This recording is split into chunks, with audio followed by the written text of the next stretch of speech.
तो हमारा टॉपिक है फ्लूइड प्रॉपर्टीज। तो पहले फ्लूइड मैकेनिक्स बेसिकली है कि आप लोगों ने पढ़ा हुआ फ्लूइड मैकेनिक्स क्या है। फ्लूइड मैकेनिक्स में be defined as the branch of engineering science which deals with the behavior of fluid under the conditions of rest and motion. The fluid mechanics may be divided into three parts. तो हमें पता है कि कोई भी fluid either in rest or motion, ठीक है, उसकी स्टडी को हम क्या कहते हैं, फ्लूइड मैकेनिक्स। ठीक है, फ्लूइड मैकेनिक्स को हमने थ्री कैटेगरीज में डिवाइड किया, स्टैटिक्स, काइनेमेटिक्स एंड डायनेमिक्स। ठीक है, इन तीनों में क्या डिफरेंस है, स्टैटिक्स, काइनेमेटिक्स एंड डायनेमिक्स में। ठीक है, स्टैटिक्स में हम क्या करते हैं, fluid at rest, study of the fluid at rest, इसको हम हाइड्रोस्टैटिक्स भी बोलते हैं।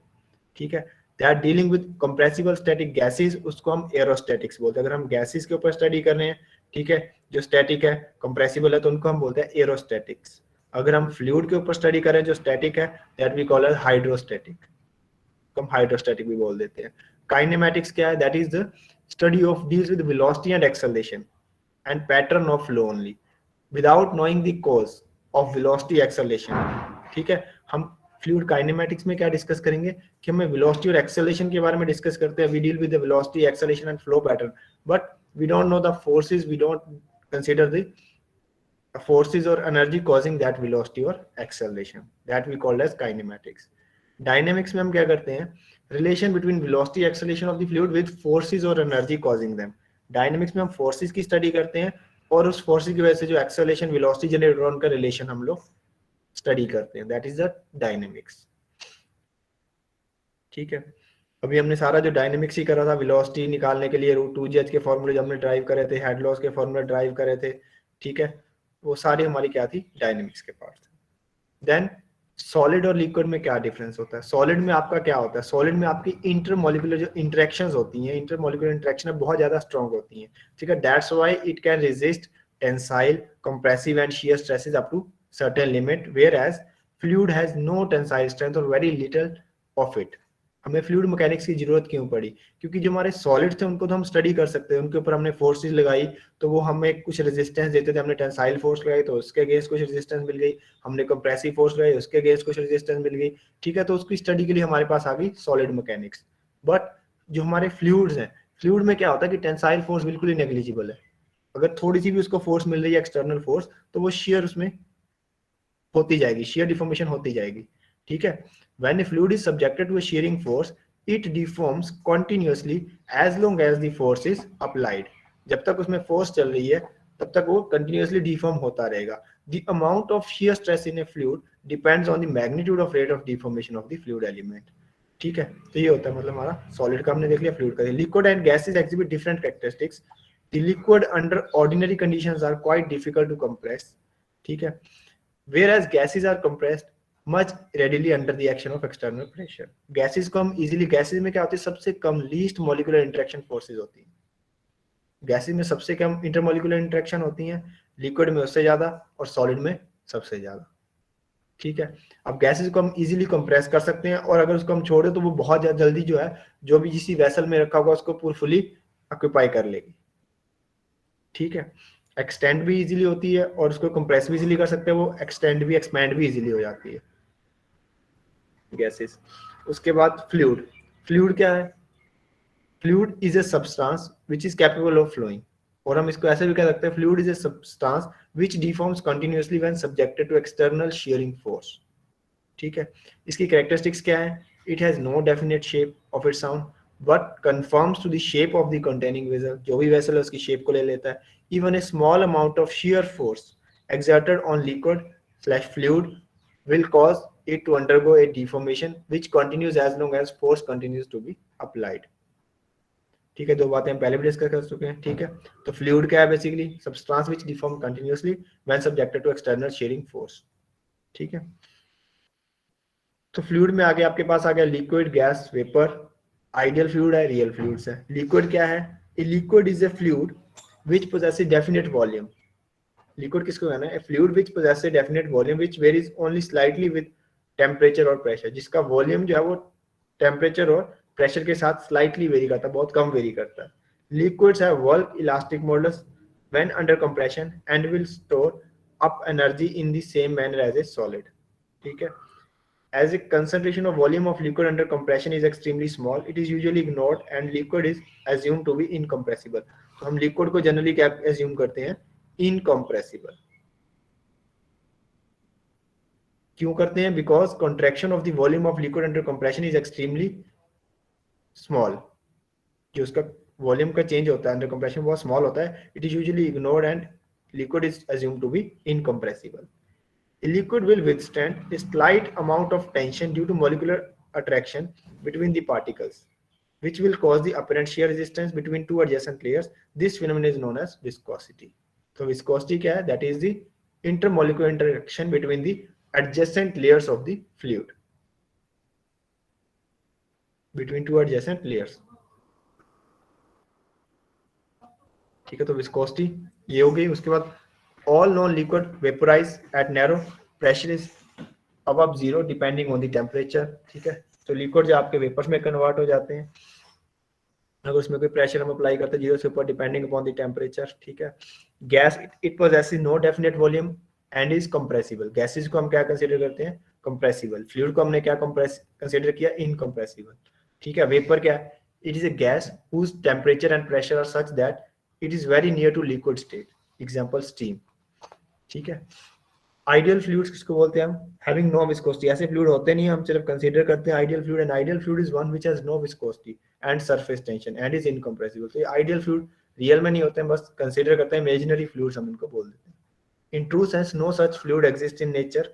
However, fluids which have low viscosity such as water and air can be treated as ideal fluids under certain conditions. The assumption of ideal fluids help in simplifying the mathematical analysis. हम क्यों करते हैं ideal fluid इनको consider water और air को? So that हमारी जो mathematical analysis है उसको हमने सिंप्लीफाई करने के लिए हम वाटर और इसको एयर को क्या करते हैं? आइडियल फ्लूइड कंसीडर कर लेते हैं. ठीक है, then real fluids. A real practical fluid is one which has viscosity, surface tension and compressibility in addition to the density. The real fluids are actual available in nature. जो हमारे पास available fluids हैं nature में उनको हम बोलते हैं real fluids, जिनमें viscosity भी होगी, सरफेस टेंशन भी होगा, कंप्रेसिबिलिटी भी होगी. कॉन्टिन्यूम क्या चीज है? A continuous and homogeneous medium is called continuum. Continuous and homogeneous. Continuous का मतलब जो लगातार चल रहा है, होमोजीनियस मतलब सेम प्रॉपर्टीज थ्रू आउट. ठीक है, from the continuum point of viewpoint, the overall properties and behavior of fluid can be studied without regard for its atomic and molecular structure. ठीक है, वो सेम रहेगी. होमोजेनियस का मतलब उसकी प्रॉपर्टीज जो है सेम रहेगी थ्रू आउट दी सेक्शन. जो भी हम उसके सेक्शन कंसीडर करें वहां पे उसकी प्रॉपर्टीज जो है सेम रहेंगी. Liquids and their properties. Liquids can be easily distinguished into solid और गैस. ठीक है, solids has a definite shape. Liquid take the shape of vessel into which it is poured. ये तो बहुत ही बेसिक बात है, आप लोग कर चुके हो. A gas is completely fills the vessel which contains it. ठीक है, अब प्रॉपर्टीज जब बहुत इंपॉर्टेंट, बेसिक यहाँ से शुरू होता है आपका प्रॉपर्टीज. तो प्रॉपर्टीज बहुत इंपॉर्टेंट चीजें हैं. ठीक है, फ्लूइड की जो प्रॉपर्टीज है इनसे बहुत क्वेश्चंस आते हैं. ठीक है, प्रॉपर्टीज होगी फ्लूइड की, जैसे properties of water which we consider कौन कौन सी होती है? Density, specific gravity, viscosity, vapour pressure, cohesion, adhesion, surface tension, capillarity, compressibility. So these are the properties of water. मतलब कोई भी फ्लूइड की प्रॉपर्टीज बेसिकली हम कह सकते हैं इसको. कौन कौन सी प्रॉपर्टीज होती हैं? Density, specific gravity, viscosity, vapour pressure, cohesion, adhesion, surface tension, capillarity and compressibility. एक एक करके हम इनको डिस्कस कर लेते हैं. डेंसिटी क्या है? बेसिकली आपको पता है डेंसिटी मास अपॉन वॉल्यूम. ठीक है, इसमें किसी को कोई दिक्कत नहीं है. यूनिट्स आप ले लो केजी पर मीटर क्यूब. ठीक है, मास आपका केजी में, वॉल्यूम आपका मीटर क्यूब में हो गया. ठीक है, इसको हम डिनोट करते हैं लेटर रो से. ठीक है, ऐसे ही this is mass density. Then weight density. तो आप क्या करोगे? वेट डेंसिटी क्या है? Basically it is weight per unit volume. अब यहाँ पे आपने मास लिया केजी में, यहाँ पे क्या आ जाएगा? Wait per unit volume. ठीक है, तो यहाँ पे वेट आपका किसमें? किलोमीटर पर मीटर क्यूब में कन्वर्ट कर लिया आपने. ऐसा यूनिट्स 9.81 किलोमीटर पर मीटर क्यूब. या आप केजी में ले लो वेट को, केजी पर मीटर क्यूब. ठीक है, ऐसे specific volume, volume per unit mass of the fluid. बहुत बेसिक टर्म्स. अगर आपको ये बेसिक टर्म बिल्कुल क्लियर होनी चाहिए. स्पेसिफिक वॉल्यूम क्या है? Volume per unit mass of the fluid. तो 1/ρ specific volume. Then specific gravity. Specific gravity क्या होती है? Basically the ratio of weight of the liquid to the specific weight of pure water, मतलब same volume में हमने अगर किसी liquid को रखा तो उसका वेट कितना है, सेम वॉल्यूम में अगर हम वाटर को रखते हैं तो उसमें कितना वेट है, तो उन दोनों की जो रेशियो है that is called as specific gravity. ठीक है, specific gravity is the ratio of specific weight of the liquid to the specific weight of standard fluid in the same volume, in the same volume. ठीक है, it is dimensionless and has no units, क्योंकि ऊपर भी specific weight है नीचे भी specific weight है, unit same होंगे तो कैंसिल होते, ये इट इज डायमेंशनलेस। ठीक है, तो ये किस टेम्परेचर पे हम चेक करते हैं, standard fluid is pure water at 4 degree Celsius. तो ये याद रखना कि स्पेसिफिक ग्रेविटी जो हम देख रहे हैं किस टेम्परेचर पे देख रहे हैं, 4 डिग्री सेल्सियस। तभी आपकी डेफिनेशन कंप्लीट होती है अगर आप इसको लिखते हो this is at temperature of 4 degree Celsius. ठीक है, अब आपके पास इसमें न्यूमेरिकल एक सिंपल सा, कुछ नहीं है, बेसिक है बिल्कुल ही। कैलकुलेट स्पेसिफिक वेट पूछा हुआ है, स्पेसिफिक मास पूछा हुआ है, स्पेसिफिक वॉल्यूम पूछा हुआ है, specific gravity of a liquid having volume दिया हुआ, वेट दिया हुआ। ठीक है, तो स्पेसिफिक वेट अभी बताया, weight of liquid upon volume, आप करोगे तो आपके पास क्या जाएगा, specific weight, weight upon volume. Weight आपको दिया हो किलो न्यूटन में, वॉल्यूम आपका 6 है तो किलो न्यूटन पर मीटर क्यूब में आपके पास क्या आ जाएगा, स्पेसिफिक वेट। ठीक है, देन स्पेसिफिक मास और मास डेंसिटी, मास डेंसिटी और स्पेसिफिक, और मास डेंसिटी और स्पेसिफिक मास, तो ये क्या होगा, weight upon gravity, W upon G. ठीक है, तो यहाँ पे आपका क्या जाएगा, केजी पर मीटर क्यूब में आ जाएगा स्पेसिफिक मास और मास डेंसिटी। ठीक है, weight upon volume, density weight upon G ने यहाँ पे कर दिया। डब्ल्यू आपको पता है डब्ल्यू क्या होता है, रो जी, तो यहाँ से रो निकालने के लिए डब्ल्यू बाय जी कर दिया हमने। स्पेसिफिक वॉल्यूम 1 बाय रो, ये एक्सप्रेशन आपको अभी बताया, तो यहाँ पे आप कर लो इसको 1 बाय रो कर दो, तो ये आपका मीटर क्यूब पर केजी में आ जाएगा specific volume. Specific volume 1 by rho. Specific gravity, weight of liquid upon weight of water, लिक्विड का वेट आपने अभी निकाला 7.333, weight of water 9.81 kilo newton पर मीटर क्यूब होता है। 1000 केजी पर मीटर क्यूब हम लेते हैं, जब 1 ग्राम पर सेंटीमीटर क्यूब लेते हैं डेंसिटी ऑफ वाटर, तो यहाँ पे 9.8 किलोमीटर पर मीटर क्यूब, तो आप इसको डिवाइड करोगे तो आपको 0.747 आ जाएगा। ठीक है, मतलब बेसिक आपको ऐसी चीजें पूछ सकता है। ठीक है, विस्कोसिटी क्या होती है, may be defined as the property of fluid which determine the resistance to shearing stress. It is a measure of internal fluid friction which causes resistance to flow. It is primarily due to cohesion and molecular momentum exchange between fluid layers. And is as flow occurs, these effects appear as shearing stress between the moving layers of fluid. Simple language में, मतलब थोड़ी सी आपको difficult लगे, simple language में viscosity क्या है, the intermolecular interaction between the adjacent layers of the fluid, flowing fluid.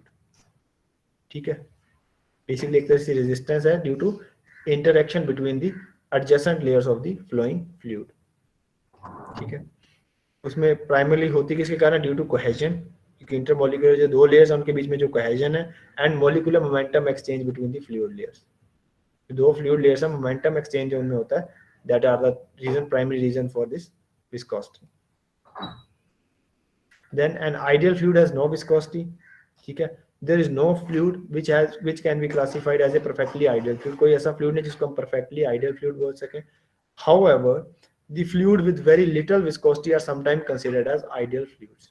जिनकी viscosity बहुत कम होती है उनको हम ideal fluid जैसे water और air को हम consider कर लेते हैं. Viscosity of fluid is due to cohesion and interaction between the particles. क्यों होती है viscosity? Cohesion and interaction between particles. Cohesion क्या होती है? Basically intermolecular interaction. कोहेजन क्या है, कोहेजन और एडहेशन में क्या डिफरेंस है, कोहेजन होता है इंटर पार्टिकल इंटरेक्शन, एडहेशन होता है particle to some surface to other particle interaction, उसको हम कहते हैं एडहेशन। ठीक है, अगर इस फिगर को देखोगे, when two layers of the fluid at a distance d y apart, यहाँ पे कोई दो लेयर्स है हमारी at a distance d y apart, ये दो लेयर्स ले ली हमने, उनके बीच में डिस्टेंस जो है that is d y apart, move one over the other at different velocities. ये यहाँ पे जो मूव कर रही है लेयर, यहाँ पे इसकी वेलोसिटी है u, जो at a distance d y पे है यहाँ से, उसकी वेलोसिटी है u प्लस डी यू। ये लोअर लेयर, अगर डायग्राम में देखोगे तो आपको दिख रहा होगा लोअर लेयर और अपर लेयर। जो लोअर लेयर है वहां पे वेलोसिटी u, अपर लेयर में वेलोसिटी कुछ ज्यादा होगी क्योंकि इससे ज्यादा आगे मूव करेगा तो u प्लस डी यू। ठीक है, the viscosity together with relative velocities cause a shear stress acting between the fluid layers. इन दो लेयर्स के बीच में यहाँ पे क्या होती है, शियर स्ट्रेस डेवलप होती है। The top layer causes A shear stress. ये आगे जाने की कोशिश कर रही है, ये इसको पीछे रख रही है, ठीक है। ये लेयर जो आगे वाली है आगे मूव कर रही है, बट इसमें रेजिस्टेंस ज्यादा है तो इसको पीछे रोकने की कोशिश कर रही है। इसकी वजह से यहाँ पे क्या होता है, स्ट्रेस डेवलप होती है, shear stress. The top layer causes a shear stress on the adjacent lower layer, while the lower layer causes a shear stress on the adjacent top layer. The shear stress is proportional to the rate of change of velocity with respect to y. It is noted by tau. Tau is equal to directly proportional to mu du by dy. Rate of change of velocity with respect to y. This is rate of change of velocity with respect to y. Tau is directly proportional to du by dy. इसको बोलते हैं rate of angular deformation. Score क्या बोलते हैं, rate of angular deformation भी बोलते हैं इसको। आगे जाएगा tau is equal to mu D you by D y. Mu is क्या है, म्यू इज हमने यहाँ पे प्रोपोर्शनलिटी को हटा के कांस्टेंट लगा दिया। इस कांस्टेंट को बोलते हैं constant of proportionality, is known as coefficient of dynamic viscosity और only viscosity, coefficient of dynamic viscosity. This D you by D Y के और क्या क्या नाम है, रेट ऑफ शियर स्ट्रेस और रेट ऑफ शियर डिफॉर्मेशन और वेलोसिटी ग्रेडियंट। याद रख लो क्या क्या नाम है इसके, D you by D Y को क्या क्या बोल सकते हैं, rate of shear stress, rate of shear deformation और वेलोसिटी ग्रेडियंट, ठीक है। तो यहाँ से हम म्यू निकाल लेंगे, म्यू को हमें निकालना है तो म्यू क्या होगा, टाउ बाई डी वाई हो जाएगा। अगर हमें डायनेमिक विस्कोसिटी निकालनी है that is tau upon d y d y. Thus viscosity may also be defined as shear stress required to produce unit rate of deformation। अगर हमें यूनिट रेट ऑफ डिफॉर्मेशन निकालने के लिए कितनी shear stress required है that we call as viscosity, ठीक है। Next is units, इसके बहुत इंपॉर्टेंट है। विस्कोसिटी के यूनिट्स क्या होते हैं, ऐसा Newton second per metre square, ठीक है। तो ये यूनिट्स आप देख सकते हो सीजीएस में क्या यूनिट्स हो गए इसके, poise that is dyne second per centimetre square. One poise is, poise को अगर आपने कन्वर्ट करना है बाद में newton second per metre square में तो 1/10 newton second per metre square. Units बहुत पॉइस आपके सीजीएस में हो गए, सीजीएस में dyne second per centimetre square.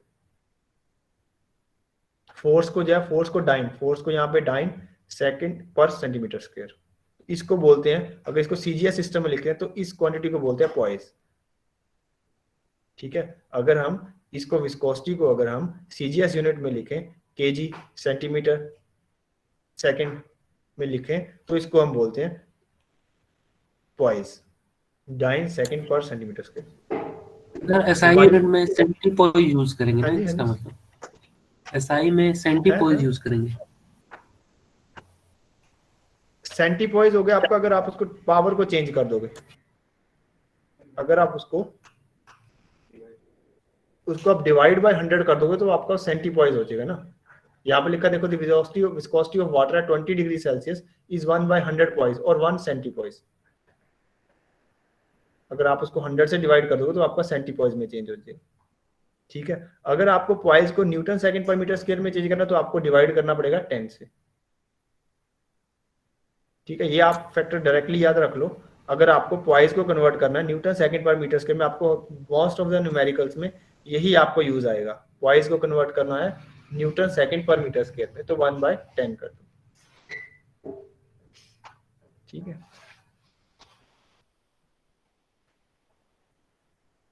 Kinematic viscosity, ratio between dynamic viscosity, आपको पता ही है ratio between dynamic viscosity and density, ठीक है। तो इसमें जो आपका सीजीएस यूनिट में सिस्टम में आपको यहाँ पे भी दिक्कत आएगी। सीजीएस में क्या होता है यूनिट इसका, Stokes centimetre square per second,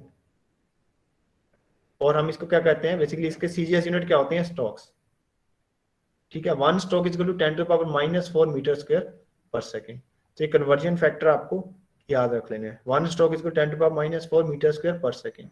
centistoke means 1/100 stoke, ठीक है। 1 स्टोक को अगर आपने मीटर स्क्वायर पर सेकंड में कन्वर्ट करना है तो 10⁻⁻⁴। स्टोक्स आपका क्या है, सीजीएस यूनिट, ठीक है। मीटर स्क्वायर पर सेकंड आपका जो वेलोसिटी का है उसके ऑपोजिट होता है आपका यूनिट जो होता है काइनेमेटिक विस्कोसिटी के, वो वेलोसिटी के यूनिट के ऑपोजिट होते हैं, ऐसे इसको याद रख लो, ठीक है।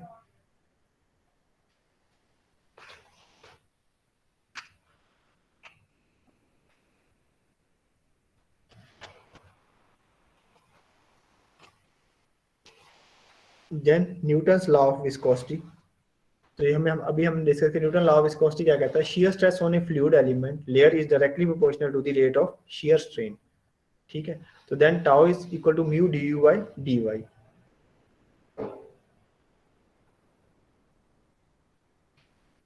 ठीक है। तो यहाँ से हमने this fluids which follow the law of Newton is called Newtonian fluids, जो भी हमारे फ्लूइड इस लॉ को वे करेंगे, ठीक है, in which tau will be equal to mu D you by D Y, तो वहाँ उन फ्लूइड्स का हम बोलते हैं न्यूटोनियन फ्लूइड्स।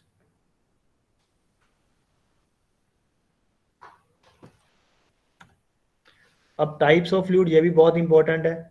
यहाँ से आपको सिर्फ इस डायग्राम को ही अगर आप ढंग से पढ़ लोगे तो डायग्राम के ऊपर ही आपका सारी चीजें क्लियर हो जाएंगी। आइडियल फ्लूइड, इस डायग्राम को ही देख लो तो आपका सारा इसी से क्लियर हो जाएगा, ठीक है। न्यूटोनियन फ्लूइड जिसमें प्रोपोर्शनल होगा आपका, और आपका ओरिजिन से स्टार्ट हो रहा है और आपका प्रोपोर्शनल है, वेलोसिटी ग्रेडियंट जो आप कह लो इसको, या rate of shear deformation d you by D y, ये आपका प्रोपोर्शनल है शियर स्ट्रेस के, tau is proportional to d you by D y, ठीक है। तो उसको हम बोलेंगे Newtonian fluid. Ideal fluid viscosity 0, ठीक है। तो यहाँ पे हो गया आइडियल फ्लूइड, इसलिए इसमें क्या हो गया फ्लूइड आपका, क्या आइडियल फ्लूइड, यहाँ पे विस्कोसिटी 0, ठीक है। ये हो गया न्यूटोनियन फ्लूइड जो ओबे कर रहे हैं आपके न्यूटन्स लॉ ऑफ विस्कोसिटी को। नॉन न्यूटोनियन फ्लूइड जो आपके होंगे that are not directly proportional to rate of shear deformation, shear stress will not be proportional to rate of shear deformation, तो उसमें ऐसे हो सकते हैं, ठीक है। आइडियल प्लास्टिक, आइडियल प्लास्टिक जिनमें क्या है कुछ इनिशियल यील्ड स्ट्रेस पहले से हमें देनी पड़ेगी, इनिशियली वो एक स्टेट तक उनमें कोई इफेक्ट हमें नजर नहीं आएगा, जब एक स्टेट के बाद एक यील्ड स्ट्रेस के बाद उनमें जो हमें रेट ऑफ shear deformation जो that will be proportional to rate of shear, that will be proportional to shear stress, tau will be proportional to rate of shear strain, तो वो जो होगा उसको जो हम बोलेंगे आइडियल प्लास्टिक, ठीक है। थिक्सोट्रोपिक, ठीक है। तो थिक्सोट्रोपिक क्या होगा, जिनमें क्या होगा जैसे जैसे आपका shear स्ट्रेस बढ़ेगा, ठीक है, इनिशियली तो उनमें चेंज आएगा बट एक स्टेट के बाद उनमें जो है चेंज आना बंद हो जाएगा, इनिशियली काफी ज्यादा चेंज आएगा देन उसके बाद वो कांस्टेंट हो जाएगा, that is called a thixotropic substance, ठीक है। अब इनकी एक बार डेफिनेशन पढ़ लो। रियल फ्लूइड आपका, रियल प्लास्टिक दे रखा, रियल फ्लूइड मतलब ऐसे आपकी वेरिएशन आएगी इसमें डॉटेड लाइन से जो आपको दिखा रखी है, ठीक है। Newtonian fluid, these fluid flow follow Newton's viscosity law, for such fluid mu does not change with rate of deformation, ठीक है। वाटर, केरोसिन, एयर को हम कंसीडर करते हैं न्यूटोनियन फ्लूइड्स, ठीक है। Non Newtonian fluids, fluids which do not follow the linear relationship between shear stress and rate of shear deformation and termed as non-Newtonian fluid, such fluids are relatively uncommon, ठीक है। Examples इसमें आप देख लो, solution of suspension, slurries, mud flows, polymer solutions, blood, etc. These fluids are generally complex mixture and rare studies under rheology is science of deformation and flow, ठीक है। ये आप पढ़ लोगे, नॉन न्यूटन आपने पढ़ रखे हैं। प्लास्टिक फ्लूइड्स कौन से हैं, which is non-Newtonian fluid and initial yield stress is to be exceeded to cause a continuous deformation, ये इंपॉर्टेंट आपके प्लास्टिक फ्लूइड्स कौन से हैं जिनमें हमें इनिशियली यील्ड स्ट्रेस लगानी पड़ेगी, उसके बाद ही उसमें कंटिन्यूस डिफॉर्मेशन होगी। These substances are represented by straight line intersecting a vertical axis at the yield stress, तो ये आपने भी डायग्राम में देखा था, ये वाली जो आपको दिखा रखी है ये वाली आइडियल प्लास्टिक। तो इनिशियली हमें कुछ यील्ड स्ट्रेस, इनिशियली हम स्ट्रेस लगाएंगे तो उसमें कोई डिफॉर्मेशन नहीं आएगी, बट एक पर्टिकुलर स्ट्रेस के बाद उसमें जो डिफॉर्मेशन स्टार्ट होगी, ठीक है। एक पर्टिकुलर यील्ड स्ट्रेस में जाने के बाद उसमें कोई डिफॉर्मेशन स्टार्ट होगी, ठीक है। एन आइडियल प्लास्टिक और Bingham plastic has a definite yield stress and constant linear relation between shear stress and rate of angular deformation, example sewage sludge, drilling mud, etcetera. Ideal plastic, ideal plastic मतलब follow तो कर रहा है वो Newton's law of viscosity को, but उसमें initially हमें कुछ यील्ड स्ट्रेस देना पड़ेगा उसको, डेफिनेट यील्ड स्ट्रेस के बाद वो जो है वो एक constant linear relation between shear stress and rate of angular deformation देगा हमें, उसको बोलेंगे आइडियल प्लास्टिक। थिक्सोट्रोपिक क्या है, which is non Newtonian fluid and has a non linear relationship between shear stress and rate of angular deformation beyond an initial yield stress. इसमें क्या था, ideal plastic में और बिंगम प्लास्टिक बोलते हैं इनको, इनमें क्या है कि न्यूटन्स लॉ को वे करेंगे बट एक पर्टिकुलर यील्ड स्ट्रेस के बाद, बट थिक्सोट्रोपिक में क्या न्यूटन लॉ को वे नहीं करेंगे बट फिर भी उनको इनिशियली डिफॉर्म करवाने के लिए हमें कुछ यील्ड स्ट्रेस चाहिए होगी, ठीक है। तो उनको बोलते हैं हम थिक्सोट्रोपिक सब्सटेंस। आइडियल फ्लूइड आपको पता ही है, ठीक है, वन विच इज इनकम्प्रेसिबल है, जीरो विस्कोसिटी, तो ये हम सब चीजें डिस्कस कर चुके हैं, ठीक है। Effect of temperature on viscosity, तो सिंपल सा इफेक्ट आपको पता है कि अगर हमारा फ्लूइड है तो फ्लूइड में क्या होता है, लिक्विड में क्या होता है basically, with increase in temperature क्या होता है, विस्कोसिटी क्या होगी, डिक्रीज होगी, ठीक है। और आपका जो गैसेज है उनमें क्या होता है, with increase in temperature viscosity क्या होगी, इंक्रीज होगी। क्यों? बिकॉज गैसेज में जब आप टेम्परेचर इंक्रीज करते हो तो वहां पे इंटरमोलिकुलर जो कोलिजन होती है गैसेज में, जैसे ही आप टेम्परेचर दोगे उसको तो उनके बीच जो इंटरमोलिकुलर कोलिजन होती है वो बढ़ जाती है, उसकी वजह से उसकी विस्कोसिटी जो है बढ़ जाती है। बट वाटर के केस में या लिक्विड के केस में क्या होता है, जैसे आप टेम्परेचर बढ़ाते हैं तो डेंसिटी कम हो जाती है, तो उसकी वजह से जो उसकी मतलब लेयर्स में जो विस्कोसिटी है वो क्या हो जाती है, कम हो जाती है, उसकी जो फ्लूइड की फ्लो की टेंडेंसी है वो बढ़ जाती है। डेंसिटी कम हो गई तो उसकी फ्लो कैपेसिटी क्या है, बढ़ जाती है। तो ये बेसिकली सिंपल से आपको ये फॉर्मूले दे रखे हैं, वैसे कभी पूछते नहीं है फॉर्मूले, ठीक है। आपको बस सिर्फ जनरल रिलेशन पता होना चाहिए, जनरल रिलेशन पूछेगा आपको, ये फॉर्मूले इतने डिटेल में नहीं पूछेगा कोई, ठीक है। एक सिंपल सी एग्जांपल है, ऐसी एग्जांपल ये एग्जाम वगैरह में आई हुई है, ठीक है। A plate having an area 0.6 metre square is sliding down the inclined plane at 30 degree, ठीक है। ये किसी प्लेन के साथ यहाँ पे 30 डिग्री के एंगल पे यहाँ पे ऐसे स्लाइड कर रही है प्लेट, ठीक है, horizontally to a horizontal with velocity of 0.36 metre per second. यहाँ पे जो इसकी वेलोसिटी दे रखी है आपको 0.36 मीटर पर सेकंड से ये मूव कर रही है यहाँ पे प्लेट। इनके बीच में कोई लिक्विड है जिसकी जो आपको थिकनेस दे रखी है 1.8 mm, यहाँ पे फिल्म जो भी लिक्विड है उसकी जो थिकनेस है इनके बीच में दैट इज 1.8 mm, ठीक है। There is a question of one fluid 1.8 mm thick between plane and the plate, find the viscosity of the fluid if the weight of the plate is 280 newton. आपको क्या करना है, viscosity find out करनी है इसकी fluid की, अगर हमारे वेट जो है इसका प्लेट का 280 न्यूटन। सबसे पहले हमें एरिया गिवन है, वेट गिवन है, वेलोसिटी गिवन है, थिकनेस ऑफ फिल्म गिवन है, ठीक है।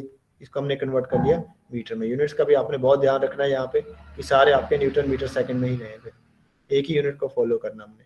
उसके बाद विस्कोसिटी हमें निकालनी है, तो उसके लिए विस्कोसिटी के लिए हमें फॉर्मूला वैसे पहले हमें पता होता है कि हमें करना क्या है, हमें shear stress tau is equal to F over A force over area, ठीक है, वहां से निकलना चाहिए स्ट्रेस। और एक हमें पता है tau is equal to mu D u by d y होता है, दो हमें स्ट्रेस के रिलेशन पता है शियर स्ट्रेस के, ठीक है। यहाँ पे हमने क्या किया, सबसे पहले वेट कंपोनेंट निकाला इसका वेट कंपोनेंट जो है अलोंग आपका जो है along the direction of motion क्या होगा, W साइन थीटा। तो W आपको पता है 280 है, साइन 30 डिग्री एंगल दिया हो आपको, तो ये आपका आ जाएगा वेट 140 न्यूटन। जिस फोर्स के साथ जो वेट इसका इस डायरेक्शन में काम कर इसको मूव करवा रहा है वेट, ठीक है, वो दैट इज 140 न्यूटन, ठीक है। जो मतलब जिस फोर्स जो है इसको जितना फोर्स इसको मूव करवा रहा है वो हमें फोर्स मिल गई है, ठीक है। अब हमें फोर्स मिल गई है तो हमें स्ट्रेस निकालनी है, शियर स्ट्रेस क्या होती है, फोर्स ओवर एरिया। फोर्स पता है, कॉन्टैक्ट एरिया पता है, तो यहाँ से हमारे पास टाउ आ जाता है शियर स्ट्रेस, ठीक है। तो यहाँ से हमारे पास शियर स्ट्रेस आ गया। एक शियर स्ट्रेस का फॉर्मूला आप लोगों को पता है, tau is equal to mu D u by d y, ये आपको पता है न्यूटन लॉ से हमने देखा था, न्यूटन लॉ ऑफ विस्कोसिटी से, तो यहाँ से ये हो गया। तो डी यू क्या हो गया, चेंज ऑफ वेलोसिटी कितनी हुई, u minus 0.36 metre per second, initially 0 मान लेते हैं, जैसे स्लाइड करा तो इसकी वेलोसिटी यहाँ पे मैक्सिमम अटेन कर ली इसने 0.36 मीटर पर सेकंड, ठीक है। अब dy कितना है, थिकनेस हमें पता है, तो हम इसको डिवाइड कर देंगे, म्यू की वैल्यू यहाँ से निकाल लेते हैं, Newton second per metre square में निकाली, डिवाइड बाय मल्टीप्लाई बाय 10 कर दिया, तो ये किसमें चेंज कर दिया हमने, पॉइज में, ठीक है। अगर आपको मतलब पॉइज में पूछी है तो इसको आप 10 से मल्टीप्लाई करके पॉइज में कन्वर्ट कर दो। अगर आपने पॉइज में निकाली, आप इसको Newton second per metre square में कन्वर्ट करना चाहते हो तो डिवाइड कर दो, ठीक है। तो ऐसा सिंपल सा न्यूमेरिकल आपको पूछा जा सकता है, ठीक है।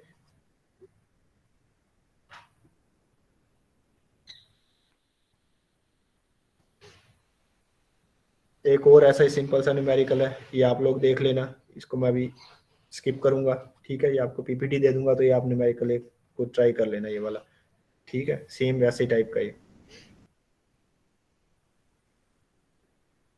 उसके बाद अब कुछ ऑब्जेक्टिव क्वेश्चंस हम डिस्कस करते हैं। तो पहले का आंसर बताइए क्या होएगा, pascal second is the unit of,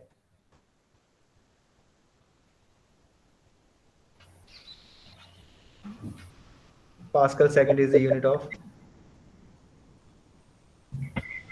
dynamic viscosity. Dynamic viscosity Newton second per metre square, अभी हमने देखा यहाँ पे Newton second per metre square, ठीक है। तो ये किसके, पास्कल सेकंड, पास्कल का मतलब क्या होता है, न्यूटन पर मीटर स्क्वायर, ठीक है। आइडियल फ्लूइड कौन सा होगा, an ideal fluid is frictionless and incompressible. Frictionless and incompressible, जो फ्रिक्शनलेस होएगा, इनकम्प्रेसिबल होएगा, दैट इज आइडियल फ्लूइड, ठीक है। और यूनिट ऑफ काइनेमेटिक विस्कोसिटी के क्या यूनिट थे, centimetre square per second. so centimeter square per second. Then is if the dynamic viscosity of fluid is 0.5 poise and specific gravity is 0.5, then the kinematic viscosity of the fluid is in Stokes कितनी होएगी,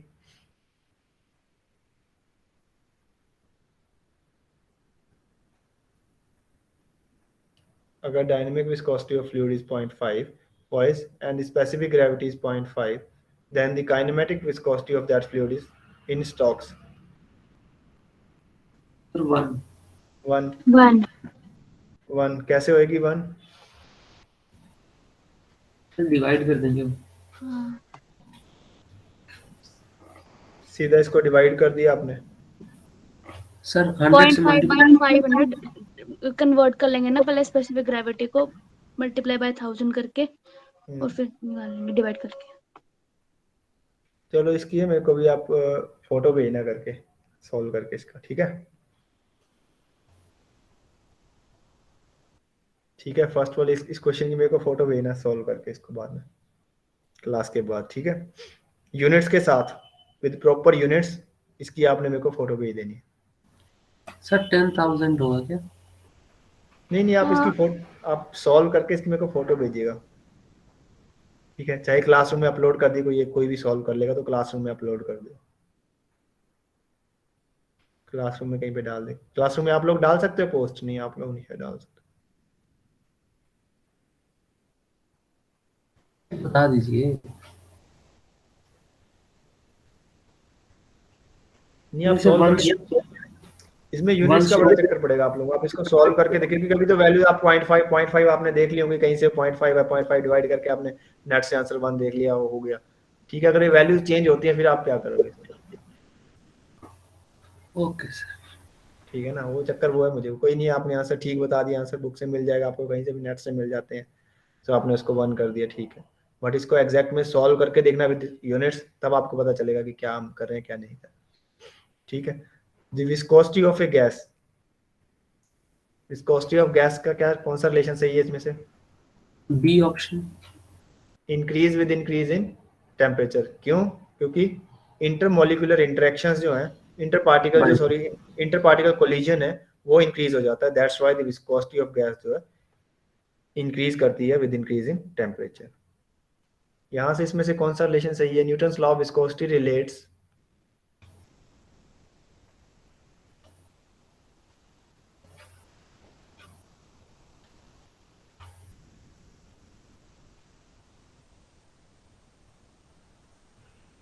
कौन सा relation सही है इसमें से, B option, B option. Newton law of viscosity क्या करता है, relates shear stress and rate of angular deformation, ठीक है, shear stress and rate of angular deformation. यहाँ पे आपको इसीलिए वो सारे नाम उसके बताए थे कि आपको वो सारे नाम याद रखने की क्या क्या बोल सकते हैं d u upon d Y को, तो ऐसे भी आपको घुमा फिरा के कुछ ऐसे क्वेश्चन बना देते हैं, ठीक है। देन आपको जो अभी बताई थी इसमें से कौन सा आपका सही है, आपको जो फ्लूइड की कर्व बताई थी अभी, टाइप्स ऑफ फ्लूइड के, उसके बेसिस पे यहाँ पे कौन सा ऑप्शन आपका सही है,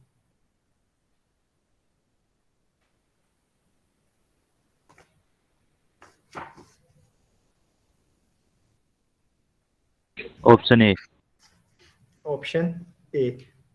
तो ए ऑप्शन में क्या है, ए का 2, तो मतलब ए जो कर्व है वो क्या हमारी आइडियल, तो वो आपने यहाँ पे भी देखा था, उस कर्व में भी देखा था, वहां पे क्या था आइडियल, अगर हमारी एक्सिस पे ही लाई करिए वो आइडियल हो गई।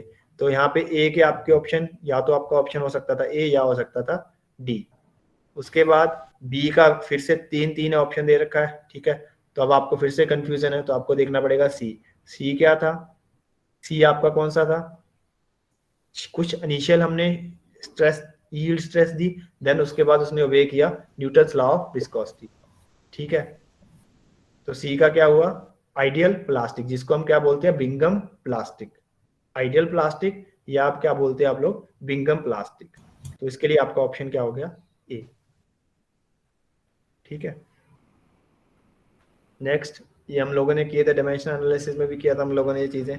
ठीक है, आप इनको आपको फिजिकल क्वांटिटीज और इनके डायमेंशनल फॉर्मूलाज